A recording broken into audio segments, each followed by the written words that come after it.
अशा छान छान गोष्टी असल्या ना तर जेवणाचा मूड का नाही होणार नाही. मी असं का म्हणते ते तुम्हाला मी पुढे सांगतेच.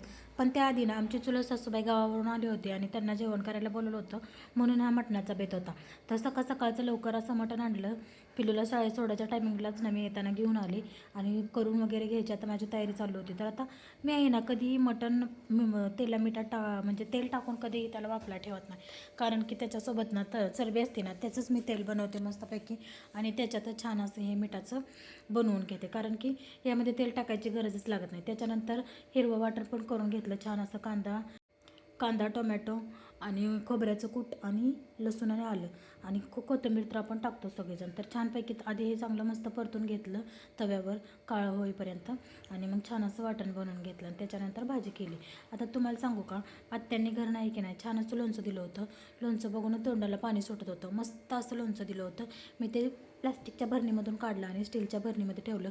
आता मी नर्सरीत वगैरे केली की नाही तर छान अशी तेवढीच लोणच्यासाठी ना ते चिनी मातीची भरणी म्हणतात का नाही, तशीवाली घेऊन येईल. थोडंसंच आहे पण त्यामुळं प्लास्टिकच्या भरणीमुळं खराब होतं किंवा बुरशी वगैरे येते ना, त्याच्यासाठी ते मी चिनी मातीची भरणी नक्की आणेल. आणल्यानंतर तुम्हाला दाखवेन. पण त्यामध्ये तेल वगैरे एवढा छान परफेक्ट असा मसाला झाला होता ना, खूप छान वाटत होतं. मला वाटलं की तेल वगैरे काय कडवून ओतावं लागते का, पण त्यात ऑलरेडीच एवढं तेल होतं की नाही, तेल वगैरे ओतायची काय सुद्धा आणि मुरलं वगैरे होतं छान असं. अजून थोड्या दिवसांनी खूप छान मस्तपैकी मुरल. तर आता बघा, घरनं काय असं आलं का नाही मग जेवायची का नाही इच्छा होणार. आता मला तर आवडतं, कधी कधी मनाला आलं का मी खाते लोणचं आणि ते पण असं जास्त आंबट वगैरे नसेल तर खाऊ वाटतं, मस्त वाटतं. त्याच्यानंतर ना घरनं तूप पण दिलं होतं मस्तपैकी पिलूसाठी आणि पिलूच्या पप्पासाठी. मला काही तूप नाही आवडत आणि म्हणजे मी खात पण नाही, मला जास्त आवडत पण नाही. तसं पिलूच्या पप्पांना दररोज सकाळी दुधामध्ये वगैरे दिलं तरी ते घेतात, परंतु मला जास्त तूप नाही आवडत. मी शिरा वगैरे भाजते, बाकी सगळ्या गोष्टी काय जेवढ्या घरनं येईल तेवढ्या कमीच असतात नाही का. त्याच्यानंतर ना मस्तपैकी ना आवळ्याची कांडी खायचं आता एक माझं सत्र सुरू झाले.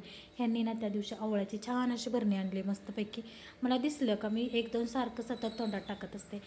म्हणतात ना आता आवळ्याचे तुम्हाला फायदे तर माहीत आहे किती किती महत्त्वपूर्ण झाल्यानं शरीरासाठी आवळा, तुम्हाला तर माहीत आहे, केसांसाठी म्हणा किंवा कशासाठी.